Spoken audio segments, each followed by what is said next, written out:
Hey, what's up, family? It's Jay Jones, host of Black Entrepreneur Blueprint, the podcast. Just want to talk to you real quickly about building your own platform and why it is so important. And I'm going to use two articles as examples. But I just did a podcast episode last week and this week talking about building your own platform. So episode 324, and I'll put the links below. It was titled How to Build Multiple Streams of Income, 7 Tips. Now, the first tip is to build your platform first. Episode 325 that just came out this past Monday is how to build multiple streams of income by creating a platform. And we're just going to dive in real quick to discuss why it's so important to create a platform. Let's look at this first article. It's in the magazine called The Verge. Apple quietly stopped selling Bose, Sonos, and some Logitech gear. Only Apple audio remains. Let's read this real quick.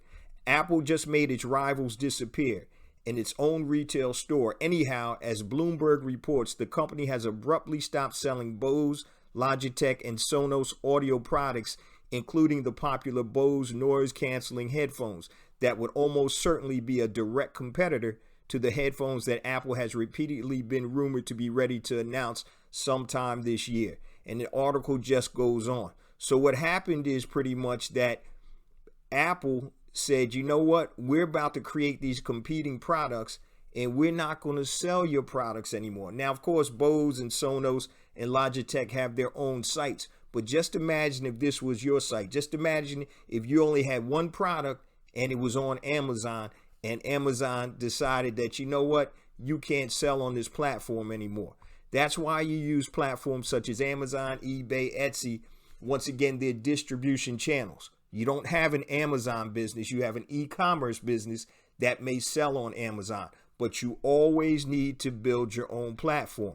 Now, let's take a look at this article and this brief video about Amazon, and it's from Fox Business. Does Amazon steal product ideas from third-party retailers? I've been telling you guys this a long time. If Amazon, since they have all the data, sees that a product is going well, then they'll actually create a duplicate or knockoff product and put it in the buy box and sell it for a cheaper price than the product that they're copying. For example, if you're familiar with Allbirds shoes, Allbirds are shoes that a lot of the Silicon Valley people wear. They're basically sneakers or, easy walkers that are canvas or wool or whatever. And what happened is Amazon actually came out with a competing brand that looked pretty much just like Allbirds, but what they did was they cut the price. And so now they have the data of people that bought Allbirds, and all they're doing now is shooting them different ads for their brand. Let's take a look at this video real quick. Amazon under pressure. State investigators from California and Washington State reportedly looking into the tech giant's business practices, particularly how the company treats third-party sellers in its online marketplace. Joining me now, tech analyst, managing partner at Starship Capital. Now, third-party sellers are people that sell on Amazon with Amazon FBA. So if you created your own line of products, your own branded products, you're considered a third-party seller. John Meyer. John, good of you to be here. What are they looking at, and how big of a risk is this to Amazon's business model? So what is being looked at right now is the dynamic between Amazon and external sellers. So let's say is a mom and pop shop selling their product on Amazon, and how Amazon is able to use data on the purchase data, the amount of money going into sales and marketing to actually create competing products with Amazon's own third-party vendors.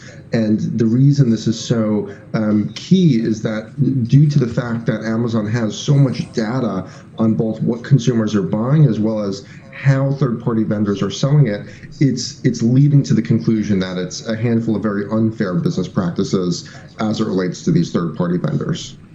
Now let's take a look at what he said.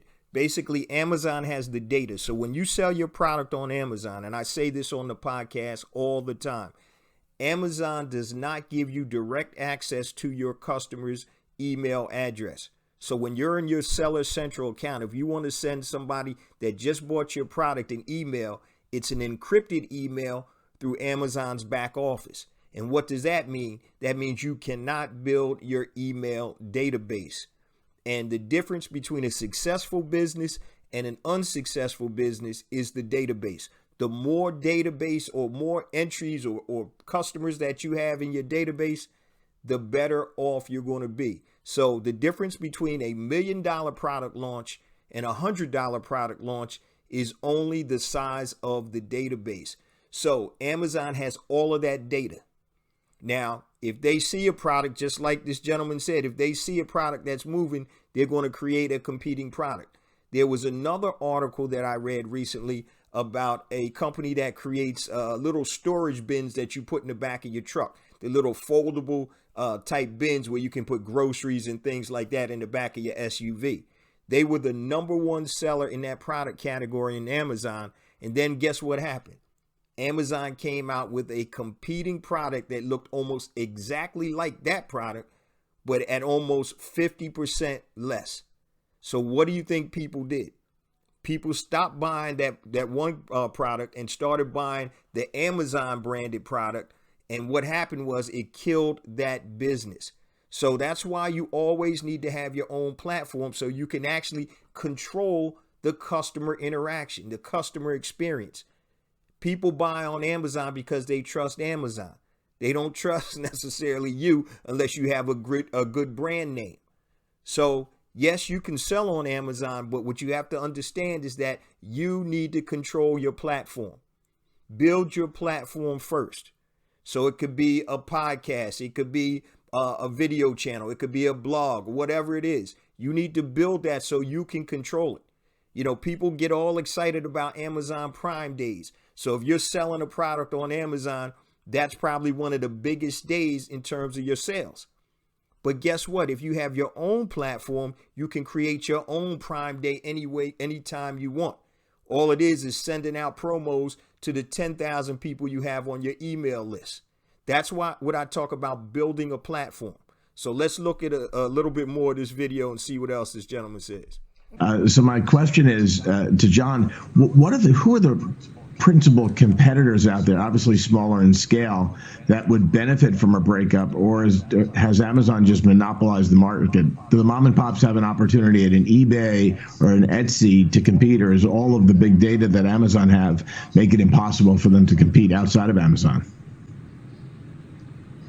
Yeah, I think right now Amazon simply has too much data on its consumers and its vendors, and honestly needs to be broken up. Right now, as a small business, there aren't many other places you can go to reach as many eyeballs. All right, we're going to stop it right there. So basically what this gentleman is saying that you're SOL if you're not on Amazon, but that's not true, guys. What you need to do is you need to build your platform before and while you sell your product. Okay, so what most people do is they do it backwards. They come up with a product idea, be it a private label product or whatever. They're focusing so much on getting the idea done and creating the product or service. Then when it's time to launch that product or service, they start scratching their head and say, wow, who am I going to sell this to? So by building your platform, just like with my podcast, over 5.5, close to 6 years, I built a platform with 320 plus shows and all kinds of different ecosystems connected to the actual podcast. And there is a platform that I created. So when my BEB family members want some information, they say, hey, Jay, I want to find out more about this, or let me try to create a resource that can help them level up. So always, always, always make sure that you own and you can create and build your own platform as opposed to selling just on somebody else's platform. Once again, the biggest asset anybody has or any company has is the database. So don't sleep on that. Now, make sure if you want to check out episodes 324 and 325, just Google Black Entrepreneur Blueprint, and I'm sure it'll come up on iTunes, Stitcher, YouTube, or whatever. But I'm also going to have the links below. Also, make sure that you hit that subscribe button and the like button, and I'll see you on the next video.